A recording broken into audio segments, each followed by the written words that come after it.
What's up everybody, welcome back to another video. This is going to be part 2 of the wall mural for Elden Ring for the video game room. If you haven't gone back and watched the last video of how we did the character at the very bottom of this, go back and watch that video if you're interested in seeing that. We are going to be skipping the middle ground on this one and going straight to the top with the symbol from Elden Ring. So I've got my reference blown up on my phone right here. It is pretty much what it is. It's a symbol, obviously, but it's made up of fire. So we're going to be pulling a lot of techniques from Mike LaValle's fire technique with all the different shades and everything. I'm just not going to be using candy on it since we are inside. I'm going to be using all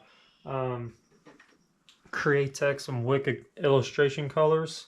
They are water-based, so they're not really that bad to be around. If you were using solvent inside a small room like this, it pretty much it would stink you out. So that's why I'm using the Wicked and the illustration with Createx. So I'm just going to go through and kind of not really erasing everything. I've already hand drawn everything with the chalk pencil, so I'm going through and just barely wiping on it, and what that's going to do is going to kind of kill that chalk a little bit to where it's not as strong.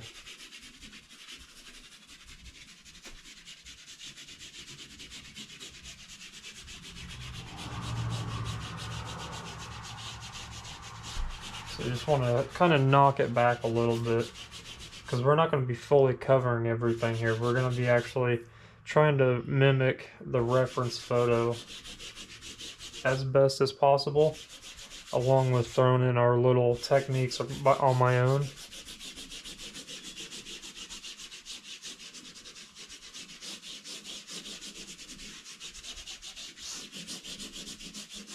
So you just want to kind of get that to be erased a little bit.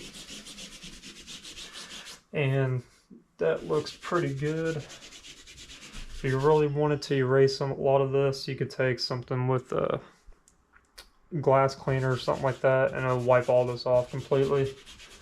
But I don't want it completely gone. I want it a little bit just kind of ghosted on there a little bit. And then if I need to afterwards, I can wipe the rest of it off. So the colors that we're going to be using today are pretty much primary colors. I'm not going to go too crazy, like I said, with candies or anything like that. So we're going to be using just straight up white, yellow, and I've got some red here. In this photo reference, there is a lot of lighter yellows, and then towards the bottom here of the fire where it gets really crazy looking down here, there is a lot of oranges and some bright whites in this. So I'm going to be using the red and the yellow to mix orange, and then I'm going to be over reducing it to kind of make my own little bit of candy. And then we're going to go through first of all with the white, and we're just going to lay all this out. And I've also got a couple freehand shields. That way I can go through here and kind of stylize it a little bit if I need to, but first I'm just going to freehand everything in there.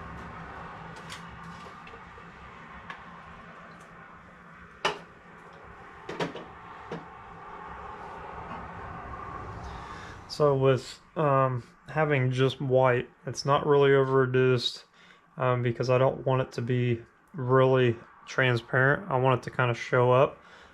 For one, I want to kind of block out some of these chalk lines, and two, I don't want to be going over and back and over forth with this millions of times because it's a really big symbol here, so I want to try to cover as fast as I possibly can. So we're going to get starting this.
Alright, so I want to stop here on the time lapse for a minute and explain what I'm doing here. So I've got my reference photo pulled up and I've just got straight white in here, not over reduced or anything like that.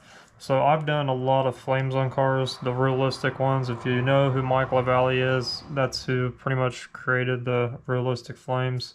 So I'm kind of doing that freehand style, and I think it's coming out really, really well. Even just being white, you can kind of start seeing how this thing's going to start shaping out. It looks really, really cool. Let me zoom out here so you know how big this thing's going to be. It's going to be huge. So I want this thing to be like in your face kind of bright colors. So I'm thinking I might use a candy yellow at the end of this, maybe gold to kind of just brighten it up a little bit, which will have to be a solvent, but that'll be at the very end. It'll just pretty much make it pop. So what I'm doing is, like I said, I'm just doing kind of like a freehand, not really trying to make it look like anything. And that's one thing about fire is it's it's organic, so you can do whatever you want to do with it as far as the looks go. It's always good to have a couple reference photos if you're near a bonfire, get some pictures, and that way you can see how flames actually are created. Like I said, I've got my reference photo here on my phone and I've blown it up to where I can actually see the details. And I'm just picking out shapes, like inside of certain things. Obviously the things that are, the areas that are going to be like really hot are going to be the brightest. So there's a few of those in here. There's a couple more up here, but I'm just going through and I'm looking at the shapes.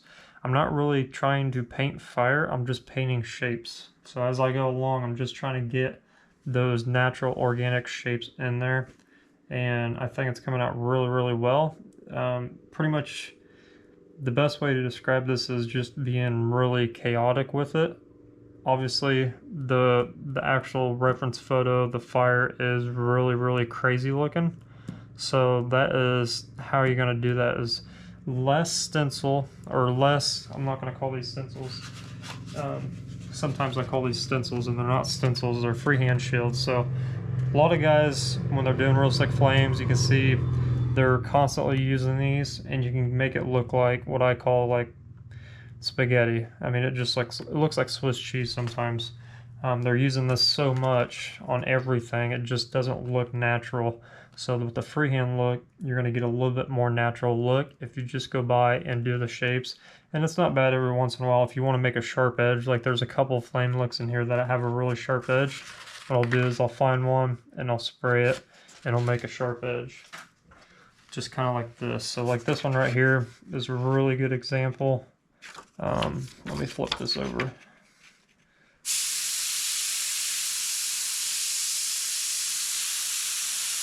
And you don't need to really overkill it or anything like that, but it just makes a sharp edge. And a lot of people really overuse these shields, and it'll just look like I said, like Swiss cheese at the end of it, because there's just nothing but these shapes. So you want to go in at it a little bit more freehand, and when you do something like that, maybe you want to go in there and add it or connect it somehow, or do something to make it look like that wasn't a freehand shield used there. So I'm going to continue on doing this.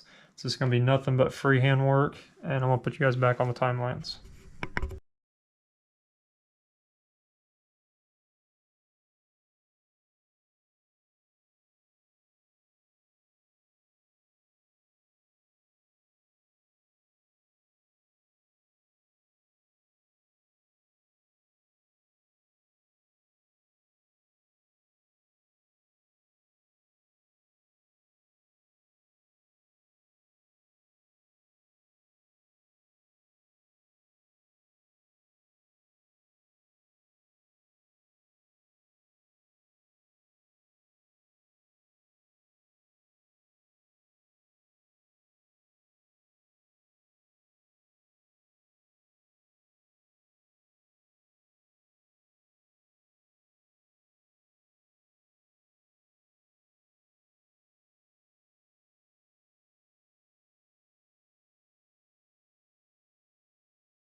It is another day.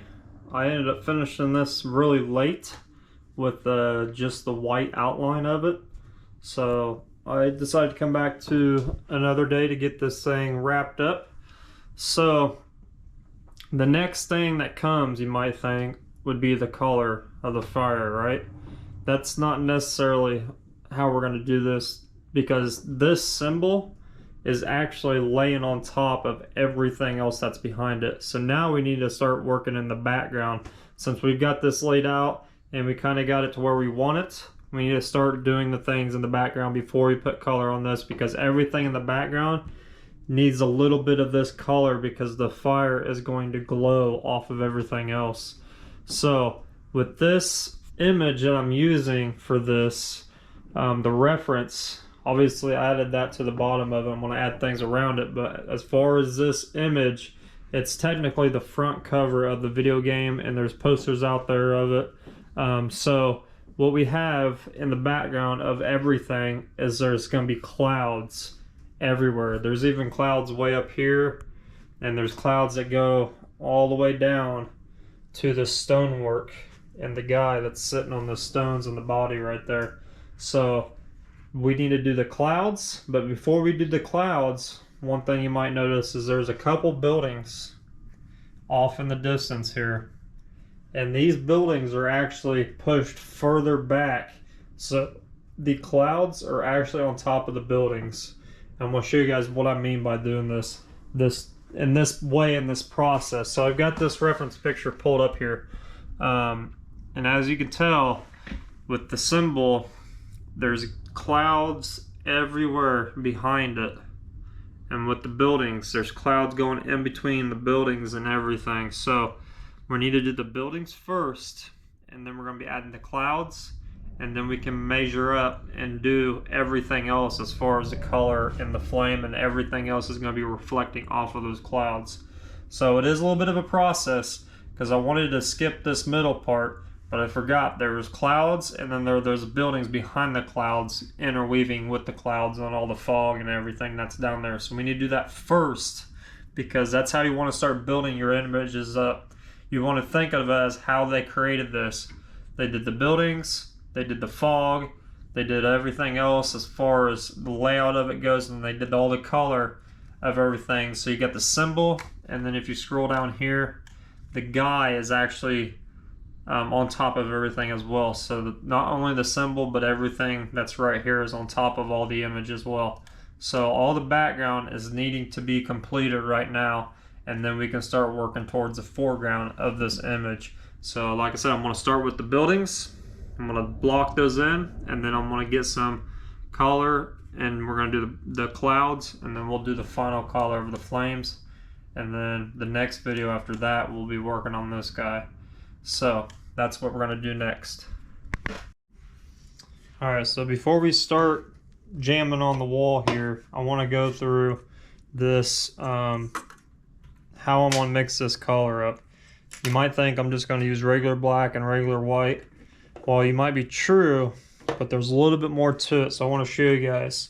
And this is all water-based paint. This is all Createx, Auto Colors Wicked, all Wicked, and then there's these little ballers, all illustration, but it's all water-based paints. So with this doing on the wall, you're gonna need, especially with this image, the clouds are really transparent. The buildings in the back are fairly transparent because everything's kind of overlapping on all of them. So what we're going to do is we're going to kind of make our own custom candy. We're going to make a transparent color. That's all I mean. When I say candy, I mean a transparent color. So first things first, we're going to get a little bit of our reducer here, and we're going to just put a little bit in there. Actually, I'm going to use the airbrush. It's all clean. So we're going to put a little bit, because it's not going to take much. We're going to do the buildings first, like I said. So we need that little bit of black in there. And then what we're going to do is we're going to add, that's green.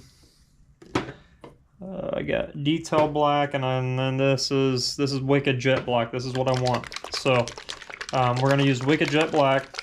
And another thing is when you're using water-based paint, make sure you shake them really well before you start pouring. Water-based likes to separate, so you make sure it's all nice and shook really well. So we're going to put a few drops of that in there. Not much because we're making this really transparent. And then the key thing that we're going to need here to make this transparent is this transparent base. That's all this is. It's a transparent base. So us guys in the automotive field that paint cars every day, we like to call this stuff wet bed. So with this transparent base is what it is. It's just a clear base coat. And a lot of paint manufacturers, especially paint cars every day, you already know this, but a lot of them will use a transparent clear base coat to make their mid coats. If you're doing like a pearl, or you're doing like a true candy on a vehicle that you're painting, a lot of them will use a transparent base. Like House of Color, for instance, they used to use SG100, and they got away from that, and they make Transneb now. Their Transneb is an exact clear base coat is what it is, and it keeps everything suspended longer when you're doing those candy jobs. But with this, we're not going to really use a candy color. We are making our regular jet black into a candy, so this is going to dilute it and make it a transparent base coat. So we're going to dump a little bit of this in there. I've already shaken this really well, and even though it looks really milky in here, it's going to dry clear.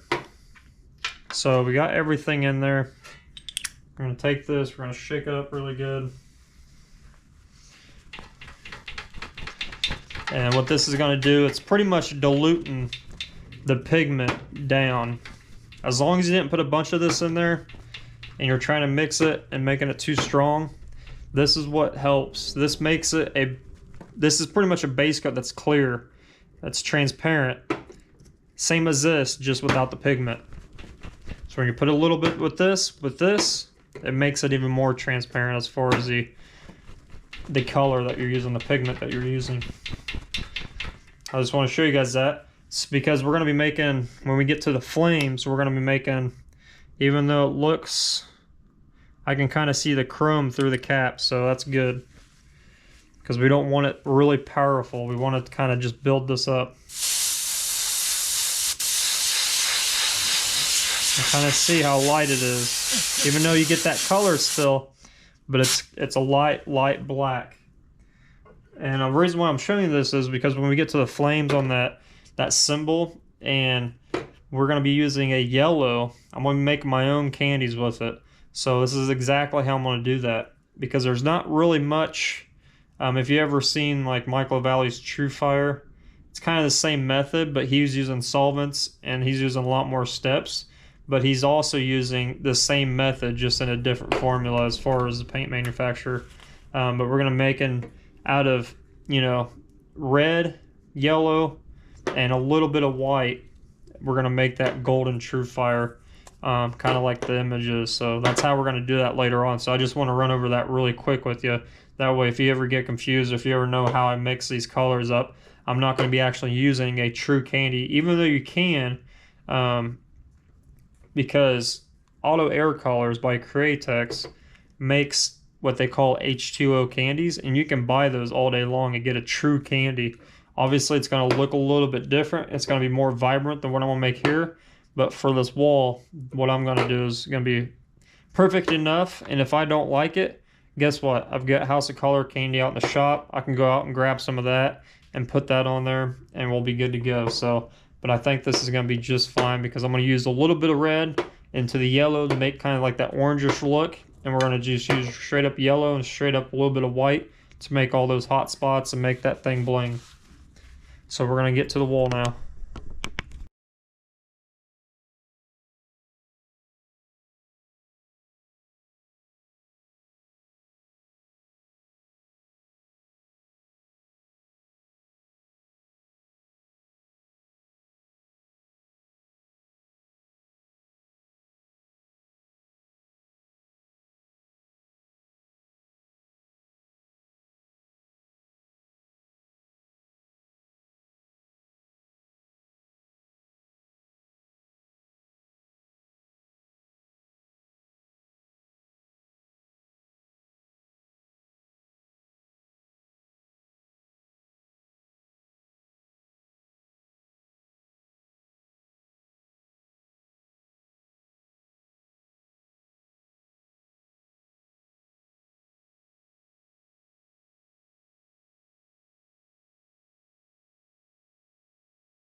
Alright, so I got all the buildings and some of the bushes all mapped in.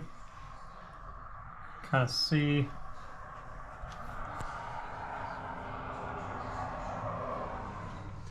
They're not really strong as far as like how black it is.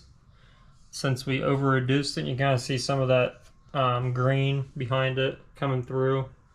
That's exactly what I want, because I want that green to come through. That way when I get down doing all the clouds, I don't have to come back and really fog the crap out of this image trying to get all these different colors in here. I can just make a simple kind of like over reduced teal, just like I have on here, and just kind of mist it, and it will cover everything after I do the clouds.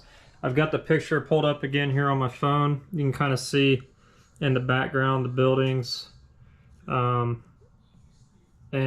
all the clouds and all the fog. It's like the clouds are coming up around. There's some in the middle. There's a lot towards the outer edges of everything. They almost look like mountains in the distance. So we are now... Oh, there's actually a building way out here. I didn't even notice that. So there's a building way out here that's supposed to go up here. So I might just go ahead and map that in a little afterwards. Because it is actually... Well, we should probably do that now. So I'm going to do that real quick, and then I'm going to come back in here with over reduced white, and we'll start adding the clouds. Alright, so I got this added in. Everything else is added in that I wanted. I'm gonna close that door right quick. Hope you guys can see all that on here. It's pretty bright out today, so not the best as far as getting video quality. So now we are finally able to move on to the clouds and the mist and the fog, whatever you want to call it. It's a lot of fog, it's a lot of clouds.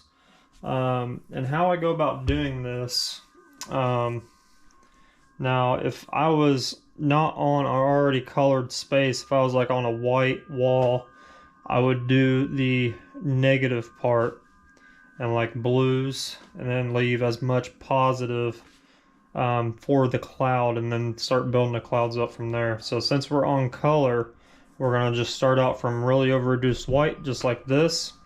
And it's going to be pretty over reduced. You really want to build this up. You don't want to just go in there and just start blasting everything with the opaque white, a solid white, just because clouds are see-through. So you want to get that transparency, especially down here in the buildings and everything else that's around here. So we're going to really be over reducing this white more than what normal. I would rather go over something 5 times rather than overkill it the first time and then have to backtrack. So I always over reduce when I'm doing clouds, especially on a, since we're trying to keep this color and everything to come through the clouds. And then once we get the clouds done, we can start adding color and adding more of this green and the black in here to get everything blended. So we're going to start doing that. There's really no method to this.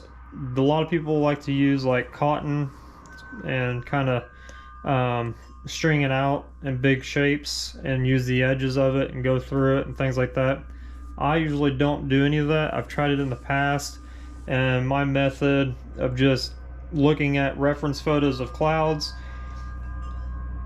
it just turns out better in my opinion. So once I get started and figuring out how I want this stuff to lay down, it goes pretty quickly, because they are just clouds. They're not really anything that's got to be certain.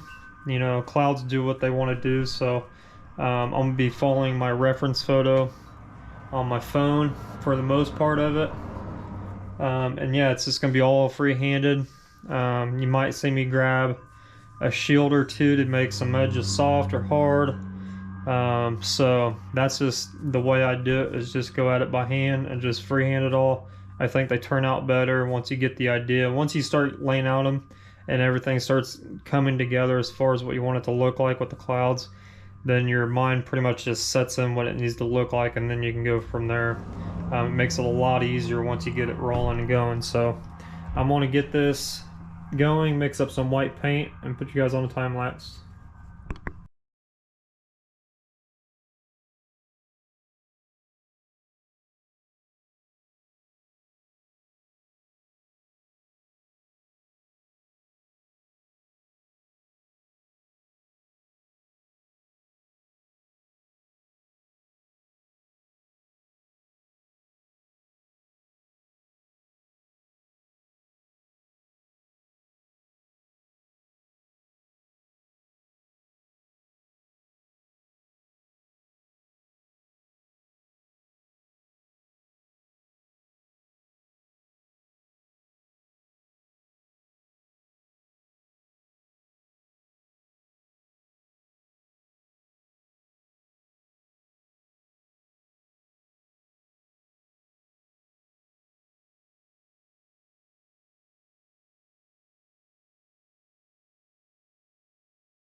So I'm up to the point now where I've got everything pretty much mapped in the way I want it.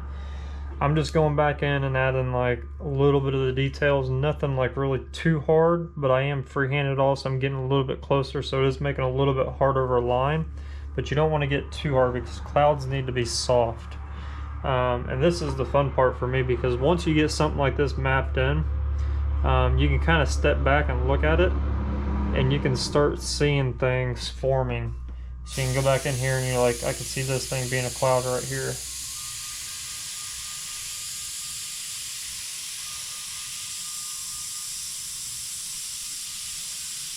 So you can always go back in and add what you need to. And this is just, you know, me eyeballing it and stepping it back, looking at it, and then I can actually see what it's actually going to be. And like I said, this is the fun part for me, because I can just go in there and kind of randomize what I want it to look like. And this is why we over reduce our white, because you want to be able to go back in multiple times and add those layers, because clouds have multiple layers. There are some times where they're really, really thick, but in this image, it's actually really light. and everything's pretty much see-through. So like right here, I can see a cloud forming.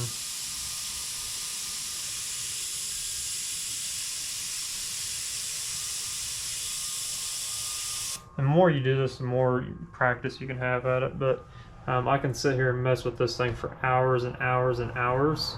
But since we're going to be adding a lot of darker colors on top and then going back in and using like the yellows and the oranges and some of the blues and the teals that go into this, I can pretty much call it quits right here because there's going to be multiple layers of this. So yeah, I think it turned out really, really nice.